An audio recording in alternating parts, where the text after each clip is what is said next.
I keep hearing the word a wake-up call. And I'm surprised we still haven't woken up. You know, because this 10% tariffs, there's actually a much wider implication than just the 10% slapped on Ghana, which for me is even more dangerous than the 10% itself.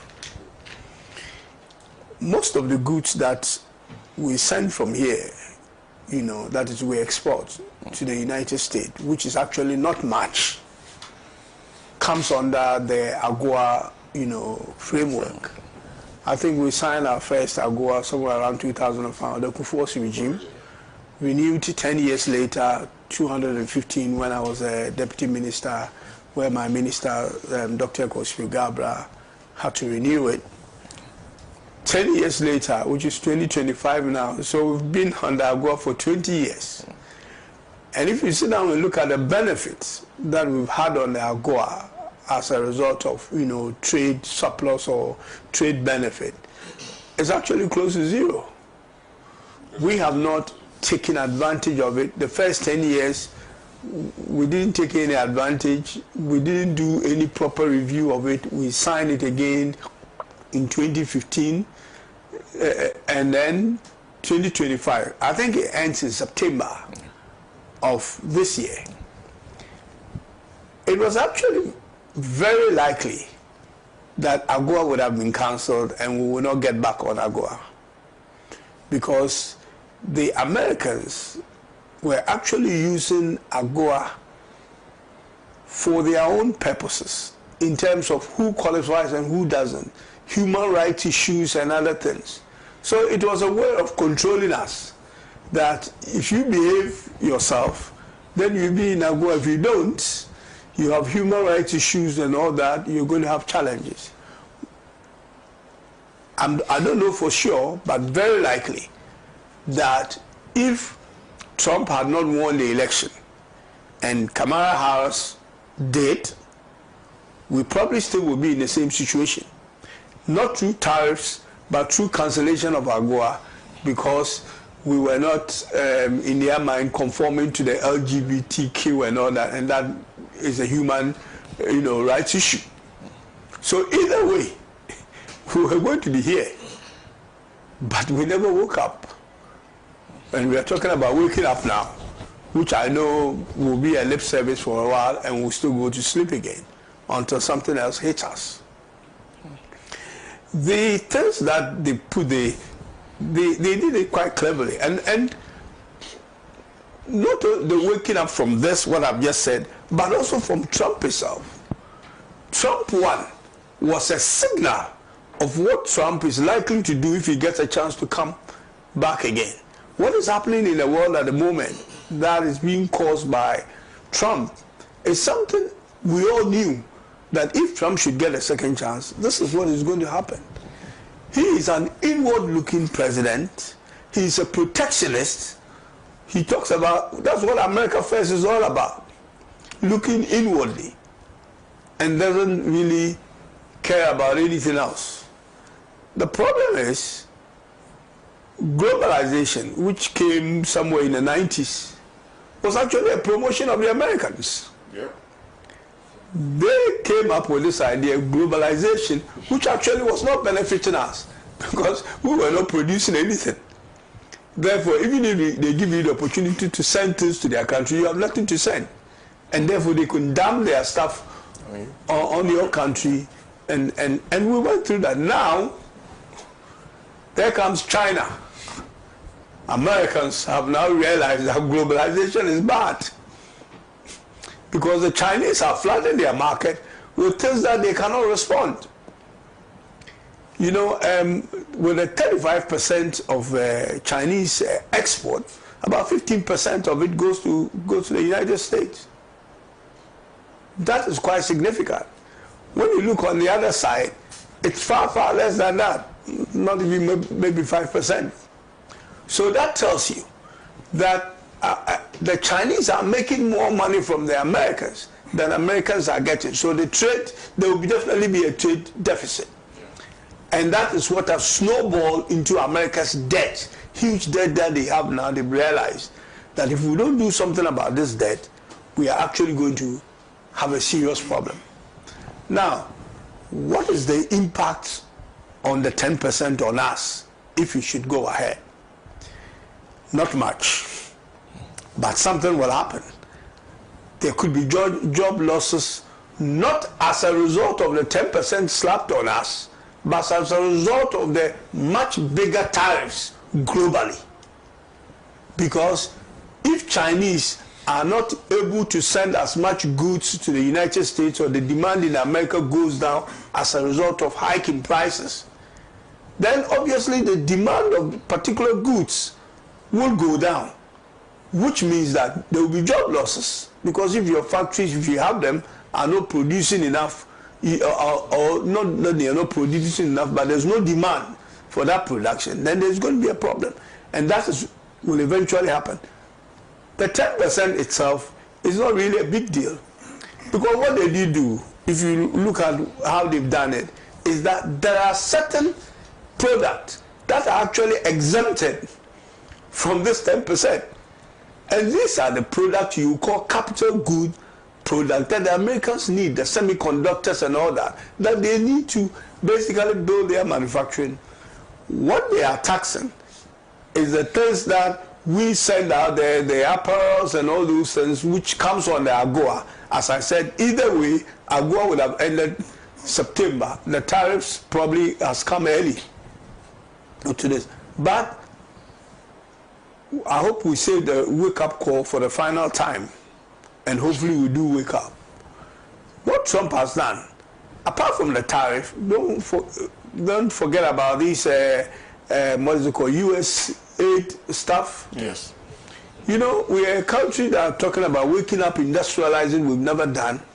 In the last 8 years, we've been talking about, what is it called, what is it, Beyond Ghana Aid? Beyond Aid. Ghana Beyond Aid. We've sat down for almost a decade. We've done nothing about it. They take about $150 million and we are crying. That is not Ghana Beyond Aid. We haven't, gone. We need to go beyond Ghana Beyond Debt, and then we'll go beyond Ghana Beyond, that. So the impact of 10% itself is not much of a problem, though it will affect us. But there are certain things we've talked about over and over. When you look at the things that we send, Americans don't send, a lot to us anyway. Those who don't send a lot to us, we send a lot. So if we are to reciprocate, like the Chinese have done, because there are a lot of Chinese goods, a lot of American goods, if they slam 10% tariffs on us, if you want to do same, I mean, what are you going to slap those tariffs on? Because they don't even exist. We don't have them. So we are always going to be the loser. One of the things we have said that we need to do so we don't find ourselves in this situation. This is actually closer to COVID, though a different pandemic. And the same issues you have, trade disruptions, supply chain disruptions, we're going to be experiencing all this. One of the things that will also affect us, as I said, the 10% itself is small, it's actually dumping of more goods in our market. Because if the demand in America goes down and they are not able to send more of their stuff, they will have to find a market. And those things will be dumped here. That will actually make us not competitive. Because the things that will come here, even if we become a manufacturing economy, we can't compete on price until we do certain things, make sure that we are supporting our industries. Industrialization, we know, is the way to go. We just haven't done much about it. Because the things we need for industrialization itself to work is non-existent. You cannot, without energy, you cannot, cheaper energy, you cannot industrialize anywhere. So you may want to do, whatever you want to call it, 1D, 1F or whatever. If the ingredients for that industrialization itself is not there, the 1D, 1F is just a methodology or an idea on how you want to do industrialization. But the NDC were doing industrialization in another name, MPP industrialization and then the name, even what is it called, 24-hour economy, is an industrialization just with another name. It's all about industrialization, which we have not been able to achieve.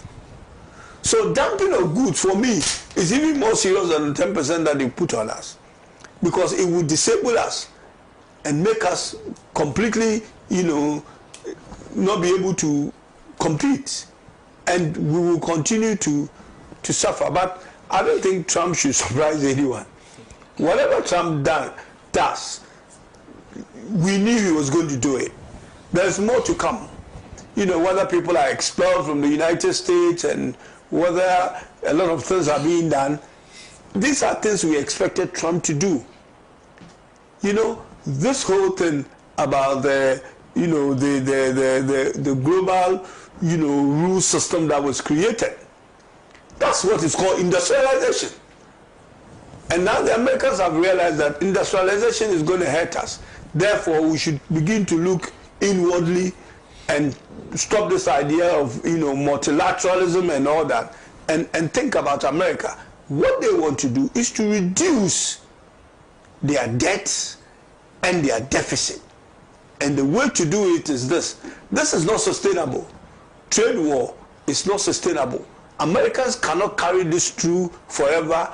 The Chinese cannot. The Chinese have already signaled that they won't go beyond 125% that they have indicated.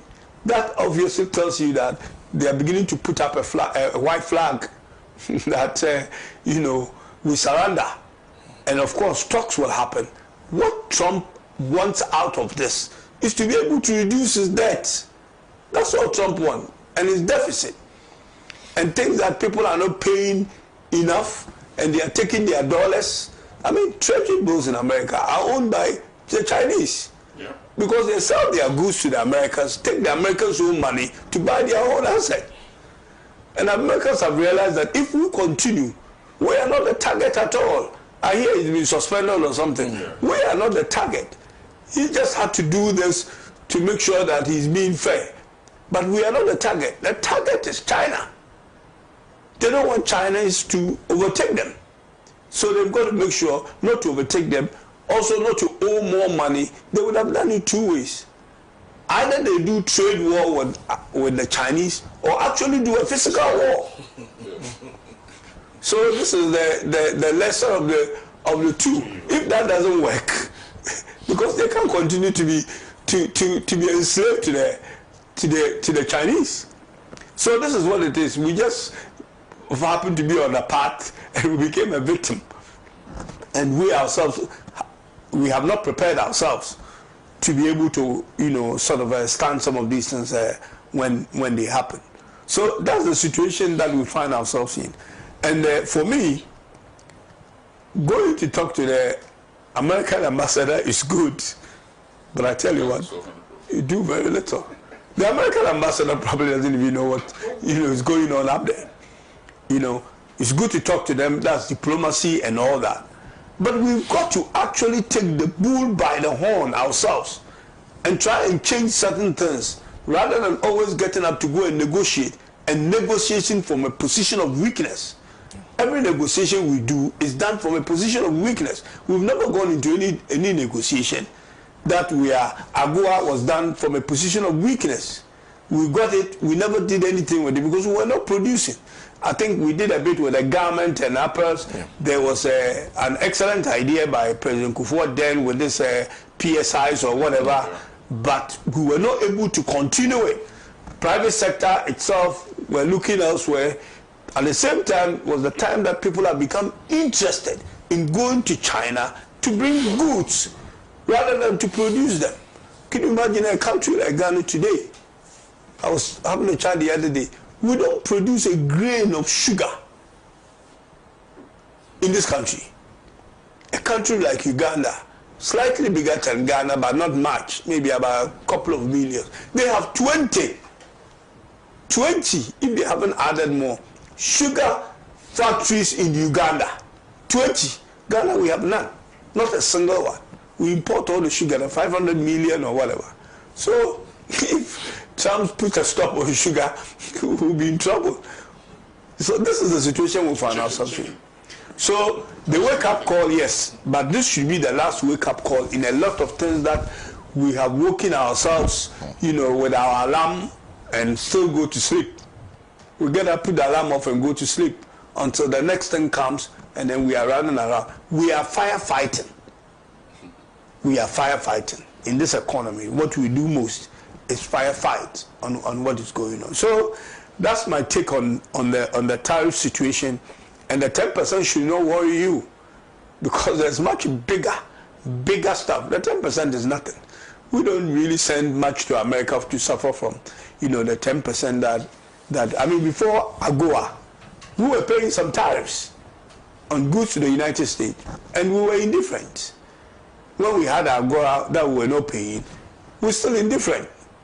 So it means that whichever way, 10% tax or not, AGOA or not, we need to wake up and try to address the fundamental problems that we have in our economy and do the things that we do best. I mean, for instance, if you take cocoa, we don't send much cocoa to the United States. In fact, to Switzerland. It's Switzerland that processes the chocolate that sends to the United States. When you look at the value chain of the cocoa value chain, we are infinitesimal. We don't earn much. Yet we are one of the largest producers, the second largest producer of cocoa in the world. But in terms of the revenue from the value chain, we get very little of it. These are the things that we have to begin to change. So it's not our cocoa tariff that is slapped on us that is going to cause us problem, but rather the Switzerland chocolate that is sent to the United States, which is going to have tariffs, which will lower demand in the United States and invariably reduce the Swiss people from buying cocoa from us. Those are the things that we need to worry about.